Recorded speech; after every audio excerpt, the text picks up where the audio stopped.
I'm Chava Florin. Welcome to the Nurture Series.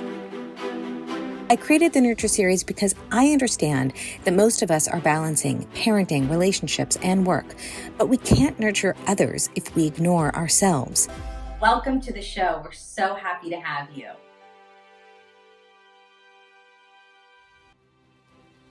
Hi, nurturers out there. Welcome to the Nurture Series. I'm Chava Florin, your host. I am so happy to have you. This week on the Nurture Series, we have Margaret Paul, a PhD relationship expert.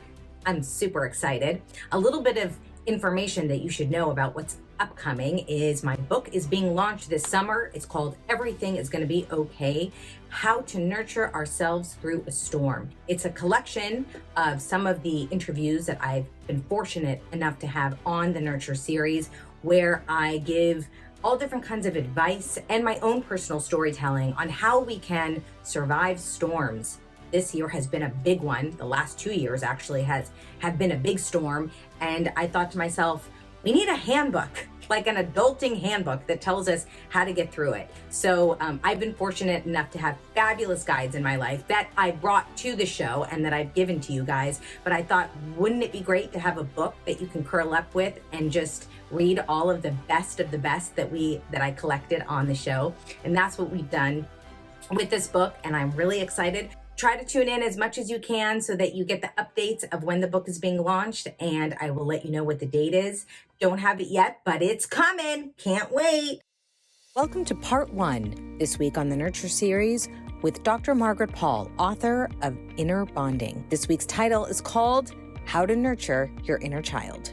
I'm so excited that I get to pick Margaret's brain and talk a little bit about her Inner Bonding program. It's a proven 6-step self-healing process that has been developed and optimized over 30 years ago by Dr. Margaret Paul and Dr. Erica Chopich. And what it is it empowers you to self-heal the root causes of your anxiety, depression, addictions, failed relationships, so many other different problems that might inhibit our personal and spiritual growth. Inner Bonding teaches us how to love ourselves rather than to continue to abandon ourselves. And it really helps us to move beyond emotional dependency and attain emotional freedom. It helps us heal the underlying control issues stemming from self-abandonment. And the second I started learning about inner bonding, my world changed. Literally. I don't say that lightly. I've always thought about my own self-awareness with a certain skewed way of looking at things. But as soon as I took the Inner Bonding free course online, I was kind of hooked. I was like, whoa, I'm seeing things so differently. Welcome to the show, Margaret Paul.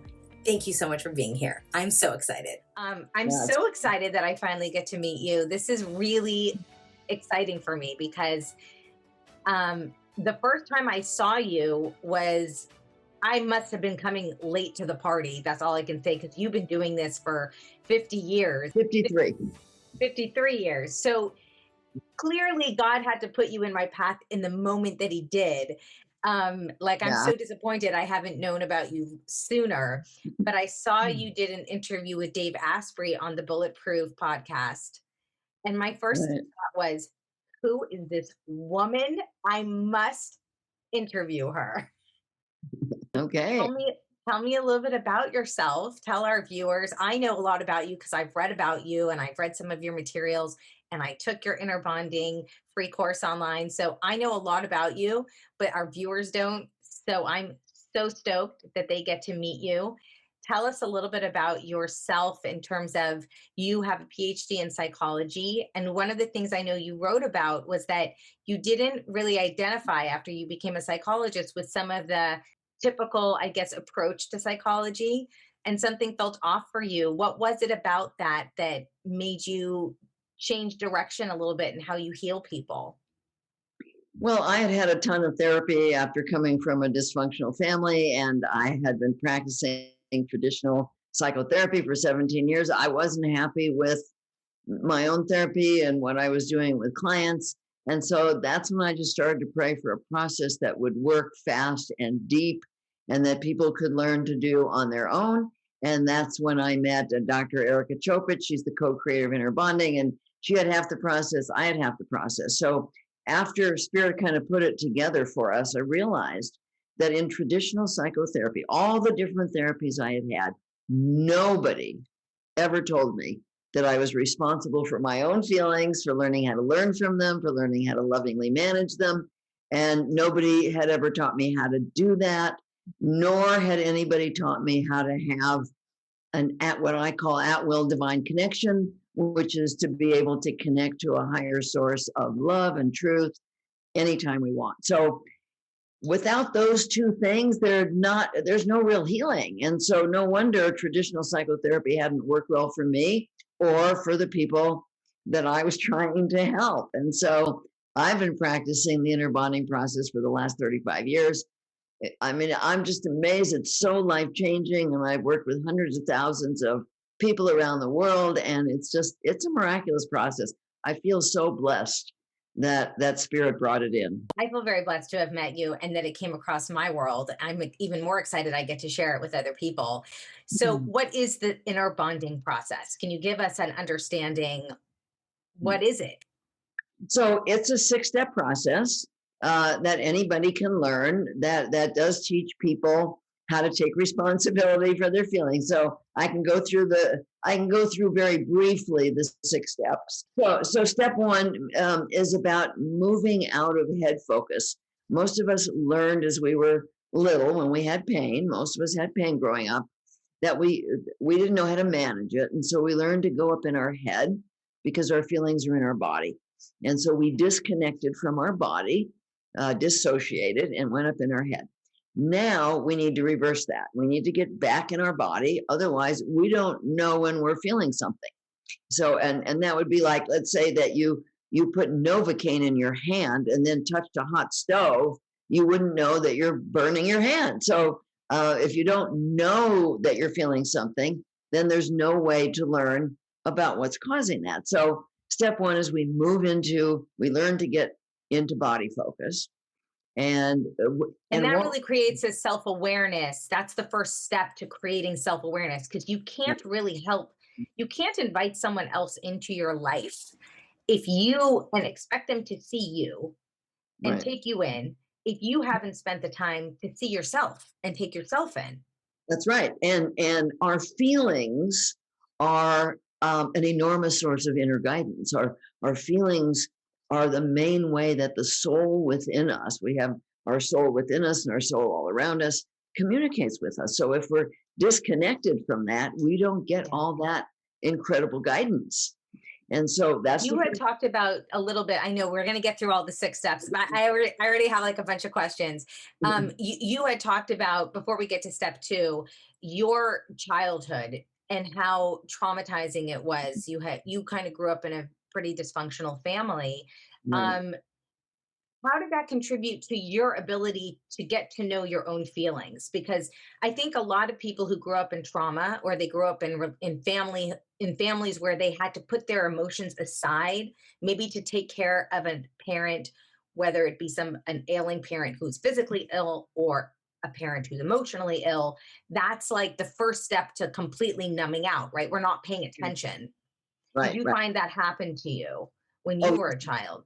I disconnected quite early from my own feelings. And so when I realized through inner bonding that I needed to be present with my feelings, that took quite a lot of practice for me, because I had learned as a kid to be a caretaker. I was responsible for I was an only kid, very sensitive, very empathic, with 2 narcissistic parents who had no compassion, no empathy.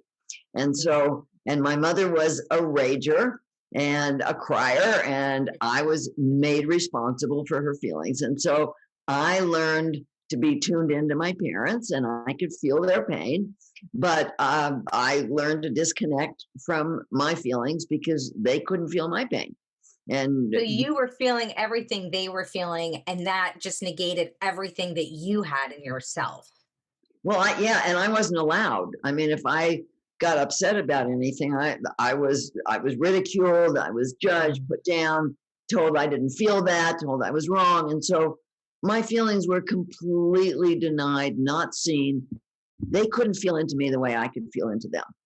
And so I learned to be a good girl and take responsibility for their feelings.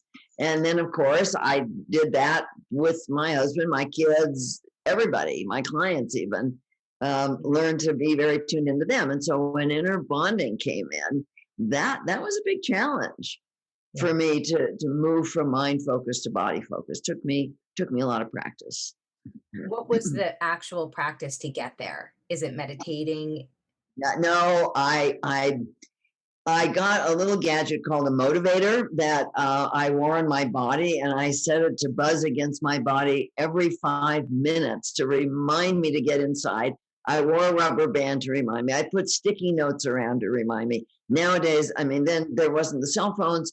People can set their cell phones to remind them, but I needed reminders. I couldn't remember to get inside my body. You were like on this autopilot and you just couldn't even figure out how to get out of it without somebody constantly tapping you on the shoulder. And you had to do that for yourself.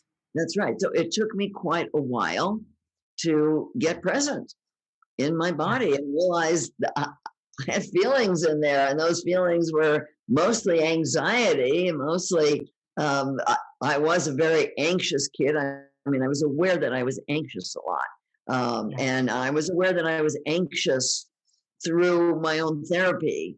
But I wasn't. I didn't realize that I was responsible for that.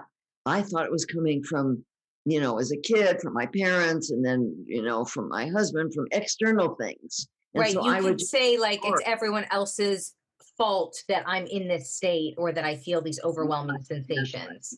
yeah. And so if I would feel any anxiety, I would immediately do something addictive, like I was addicted to sugar, and I'd graze in front of the refrigerator, or I'd go caretake somebody, or do something addictive to It avoid sounds the so pain. familiar. I know exactly what you're talking about. Margaret, I'm wondering, like, one of the reasons why I think we don't want to get into our bodies when we're in this head state, right, is because we are so afraid of what will happen when we go into our bodies. And we Mm. have to feel these overwhelming emotions. They're so big to so many people. Yeah. Yeah, and so that's really what inner bonding is about. It's about learning to learn from the feelings about. See, there's two kinds of feelings. There's the feelings we cause by what we call self-abandonment, and that's judging ourselves, staying in our head, going to addictions, making others responsible. That causes our anxiety, depression, guilt, shame, anger, aloneness, emptiness, jealousy, feelings like that. Then there's another set of feelings that are the existential feelings of life. And there's the wonderful feelings, the love, the joy, the peace. But then there's the painful feelings of loneliness when we can't connect to somebody, or grief over loss, or heartbreak when people are being mean to us or each other, or helplessness over other people and over events. Now, these are the feelings that we couldn't manage when we were little. They are big, big feelings. And I never saw any role modeling of people managing those feelings. And so Yeah. I had to disconnect from those, like so many people, and learn to do the addictive things that was actually creating my anxiety, but I didn't know that. And so Right. inner bonding, this is why it's so important to learn to have a spiritual connection, because we can't manage those big feelings without love, without compassion. And love and compassion are not feelings we actually generate in our own bodies. We open to them, we invite them in. And You so, talk a lot about high frequency, about creating high frequency around us and opening our heart to that higher frequency. What do you mean by that? I mean, I know what you mean because I know, but I want my audience to know what that means because it's so powerful. yeah, so frequency is the rate at which our energy vibrates. So, for example, if you walk into a room with people who are angry and judgmental, that's a low frequency. If you walk into a room with people who are happy and caring about themselves and each other, that's a high frequency. And so, Yeah. spiritual guidance exists at a higher frequency than us, which is why most of us can't see our guidance. If we can't vibrate that fast, or we wouldn't see each other. Like a hummingbird's wings goes really, really fast. You can't see Yeah. them. So we can't vibrate that fast. So our bodies vibrate at a lower frequency, but we can learn to raise the frequency of our energy high enough to access the higher frequency of our guidance. And And that's one of the things. that's through inner bonding. Right, right. It's one of the things that people learn to do through the inner bonding process is to raise their frequency to access that higher guidance. And when you learn to do that, it's the most wonderful thing because then you know that, You can actually attract anything in your life that you put your mind towards. I mean, you can oh yeah, manifest that's right. unbelievable people. I mean, I believe I've been working on raising my frequency over the course of the last year since COVID happened. Huh? That's been like a major goal of mine. And I totally believe that that energy and that ability manifested you to come on the show. I mean, there's no question that you manifest greatness when you are in a higher frequency state, and you manifest Oh, very little the opposite of that, right? When you're in a lower frequency. yes, that's right. That's right. And so we become co-creators with spirit when we're Yeah, in a you high really do. frequency. And what we put out has a place to manifest because when we're in a high frequency, we're open, our heart is open, our being is open. And so spirit has a way to come in and help us manifest what we're wanting in life. But not only that, it's so reassuring to know that our true safety is being watched out for because we all have this ego wounded self that thinks it can keep us safe by controlling everything. But it doesn't know anything. It's ignorant, it's programmed, it can't keep us safe. But what my experience have been since I've been able to access my higher guidance is that I'm always getting information that keeps me safe and that's helpful to me and so comforting to me. So it's just incredible to know that we're never alone, that we're always being looked out for. And that higher guidance becomes the role model for how to take loving care of ourselves because I didn't have those role models. Very few people had role models of parents who actually knew how to take emotional responsibility for themselves. And Yeah, so, absolutely. And yeah, so the very first thing is get into your body. That's the first thing to the practice of inner bonding. Number two, what's the okay. next thing we got to do? So the other part of step one is that you have to make a decision you want responsibility for those feelings. And then the second step is you breathe into your heart and you open to learning. In inner bonding, there's only two intentions available at any given moment. And one is the intention to protect against pain, to try and get love and avoid pain through various controlling behaviors. And the other intention is to learn about loving yourself so you can share your love with others. And so we can't access spirit if our intention is to control and avoid and protect against pain. That's a low Right. frequency. So we have to move into an intention to learn, starting with loving ourselves, because we don't have love to share with others if we're not loving ourselves. So we move into the intention to learn and we open and we just say, I invite your love and compassion into my heart. So we're inviting that spiritual love and compassion into our heart. And that creates what we call the loving adult. The loving adult is who we are when we're open to learning and connected with that higher source of love and compassion. And then in step three, we're exploring. Let's say that I become aware that I'm depressed. I would go in, I would say to this part of me, and we can call that an inner child, that's our feeling self. What am I telling you? How am I treating you? What am I doing or not doing that's making you feel depressed? So it's an inner thing, not what's happening externally. And so It's that so interesting that you say that. I'm just going to interrupt you for a minute because the first time I read about this, that, this process of your adult child taking responsibility for your inner child, I have to tell you, it was an Oprah aha moment for me because I I talk a lot and write and have written about and have read about extensively, about the two kind of forces that live inside of our bodies, our critical voice and then our actual soul voice, right? And I've talked about that and written about it. but I never saw it as an adult and a child living inside of our bodies. And for some reason, I got so excited when I read about what you had written in that way. There was something about it that just, it was like a light bulb that went on for me, because I think there's a part of me that was like, I had read from Michael Salinger's book Untethered Soul, and he talks about how, like, you have to watch your critical voice and, watch it like it's a movie, watch it like it's a character in your movie, and, find a way to, like, get away from it. But what you have done is very different. What you have are suggesting, it's not to avoid your critical voice. It's because it's actually to take notice of your child that needs protecting, that needs loving, that needs the guidance.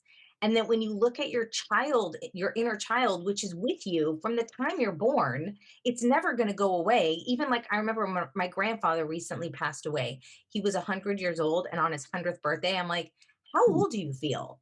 Do you feel 100? And he's like, no, 35. Like, I feel young. And I think for the rest of our lives, no matter if we live, God willing, we'll live to be long, to be in our well into our old age, that inner child is still living there with us.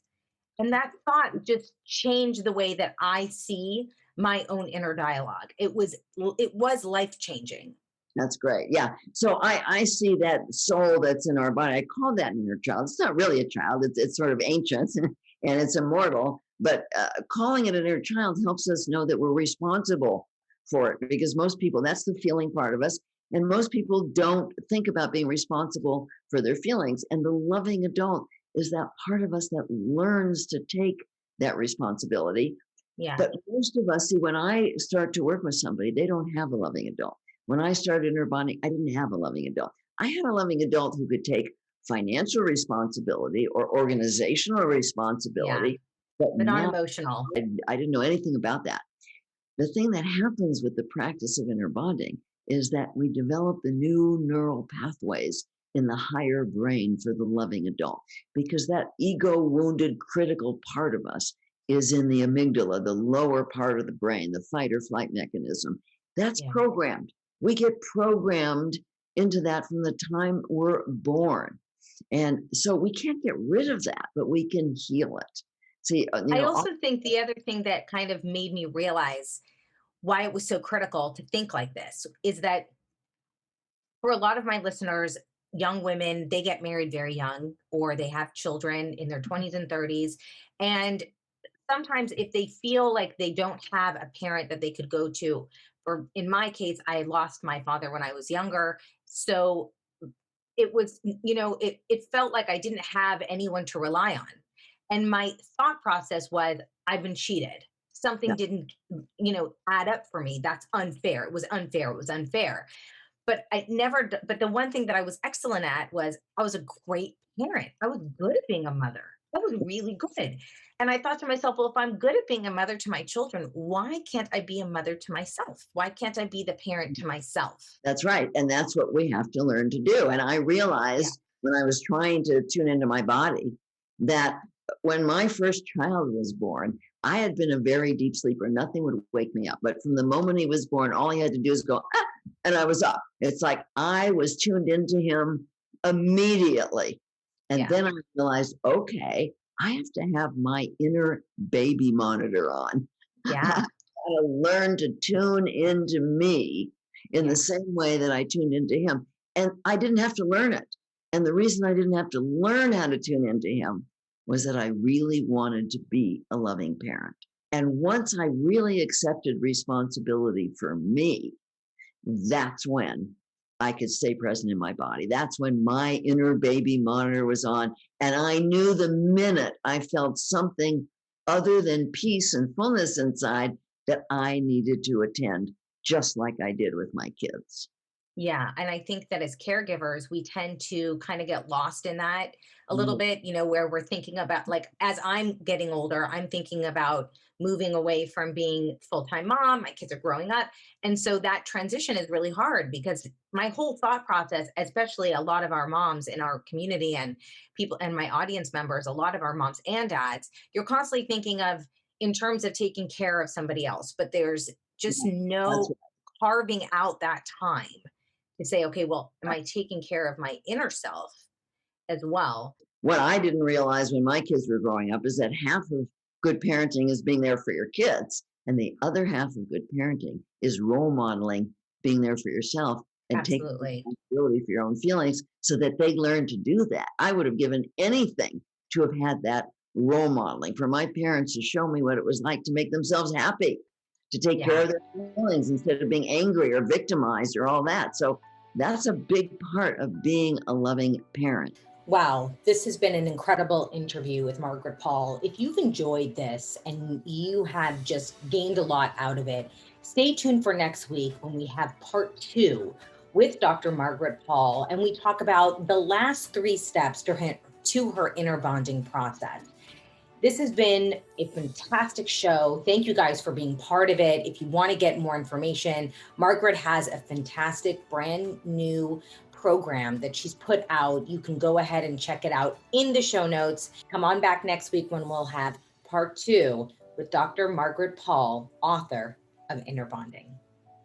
I'm Fava Florin, and this has been the Nurture Series.